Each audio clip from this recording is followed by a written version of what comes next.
Hey, how's it going, everyone? My name's Ylurp. I'm here to bring you guys a settings and keybinds video. Haven't done one of these for my channel yet, so I thought I'd share mine with you guys. I've seen other YouTubers do it, and also I have a few friends who are interested in my settings as well. So I'd like to go ahead and jump right into this. So of course, jumping right into it, we're gonna see obviously use the windowed mode, full screen. And it really just helps me have the best FPS that I can possibly get, of course. And it's really helped me improving my gameplay, of course. I will say, though, if you only have one monitor, thankfully I have two, but with only one monitor, whenever you switch tabs, it's going to cause your screen to go black for a split second before it will go back into Fortnite normally. So I will have you know that. Then obviously my resolution would be 1920 by 1080. It's really stable, honestly, and it helps me personally as I play a game. VSync, of course, is going to be off. I keep my frame rate limit set to 240 FPS, as that's what I have a 360 hertz monitor, but I just keep it capped at 240, as it's recommended by most people, depending on the performance of your PC. My rendering mode, I'm going to use low graphical, mainly because Clicks recommends it. That's one thing, and two, it helps hold together your frames overall, especially for those end games. And so for my brightness, I use 121%. Kind of helps me see inside of zones and things like that towards end games, and it's really helped me personally as I play with that. User interface contrast, never touch that. Keep that at 1x. Colorblind mode, I use Triton 10, and it really makes the map a lot lighter than what you would normally see, and it helps me overall just be able to focus in and maybe get that last kill, maybe on a final zone on a player. It just really helps me personally, but you could try it obviously at your own leisure. User interface parallax, I keep that on. 3D resolution, I keep mine set to 100%. I have seen some other pros though, they oftentimes will put that down to like 75%. Why they do it, I'm not sure, but it makes my game look a lot more choppy, and so I kind of prefer just to keep mine at 100. And then obviously nanite virtualized geometry off. I keep my view distance on far, some keep it on epic, but this just helps it to where you're able to see items farther off than if you would if you put it on near. So it doesn't really help you see players farther off. It's mainly the in-game consumable items. My textures, I keep them on low to medium. It just depends on how I'm feeling. But low is kind of recommended to optimize your PC. Meshes, I keep those on low. Show FPS is on. And then report performance stats, I keep that disabled. And then obviously here's my volumes right here. They're pretty standard overall. I have tweaked some just to help me just a little bit. My sound quality, I keep that on high. 3D headphones off. It just tweaks with my headphones a little bit. Background audio is notifications only. And then visualize sound effects, always keep this on, as it's going to help you, especially in end games when all you hear is shots around you, especially when you're scrimming. You're going to want to keep that visualize sound effects on so you can actually see people's footsteps and hopefully clutch up with those a couple extra kills in your last zone, of course. And then there's my outputs and things like that. And then for voice reporting, that's pretty standard. Shouldn't be voice reporting anybody, to be honest. These are controller settings, and then obviously my server right here is NA Central, obviously English. I keep my toggle sprint on. Auto open doors, I keep that off because sometimes maybe I'm waiting to do a peek shot and then I accidentally open the door when I get next to the person instead of actually being able to shoot them. So I prefer to keep that off. Mental activation, I use hold jump, and then hurdle, I use press jump.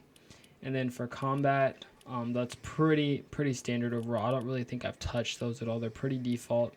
I don't use auto sort consumables because sometimes I'll switch that up just depending on the type of game I'm playing, whether I'm scrimming, playing ranked, or maybe just hopping in a creative map. It just all depends on what I'm doing there.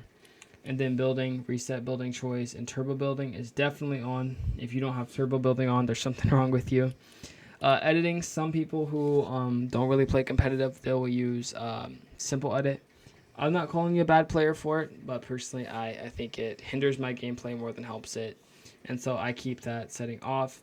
And then disable pre-edit option, I keep it on because sometimes I would triple edit and accidentally pre-edit my wall. So I prefer to keep that off overall. And then my auto confirm edits, I keep that on both just to help me confirm and reset the edits at the same time.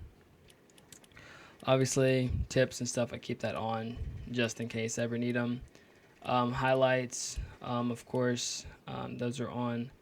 And then these settings are pretty standard overall if you've looked at them. I keep my replays off because I did notice it gives me performance delay, like some extra input lag and things like that. So if you're not like a big content creator, you wouldn't want to have that on at all. I would really just keep that off. And then energy saving, 15 minutes. If I'm just sitting away from my PC for a long period of time, I'll just turn my energy saving on 15 minutes, and it'll just basically make it where I have to press the key to open Fortnite back up. So in my game UI, I keep my elimination feed on.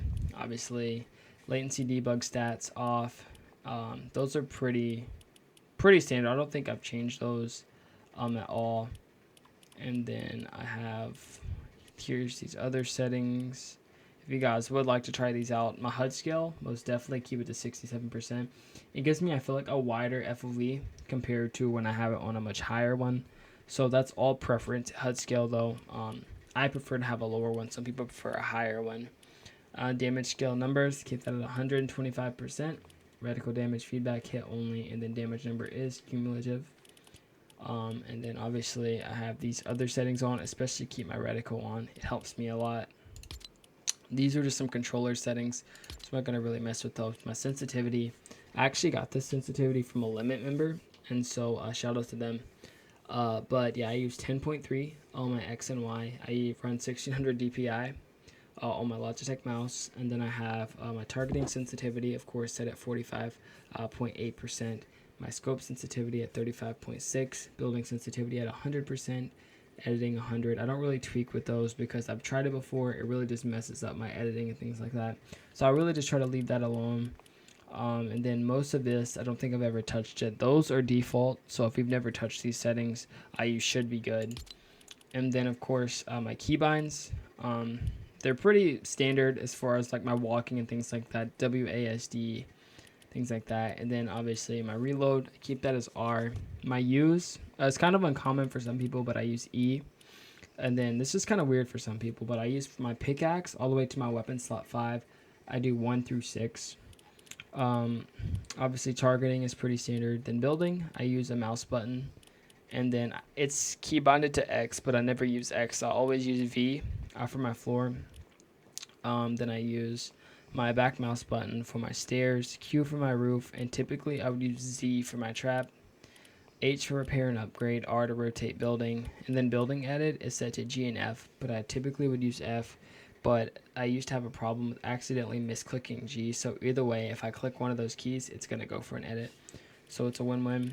Always, always, always, if you're on PC, go for those reset building edit with your scroll wheel down.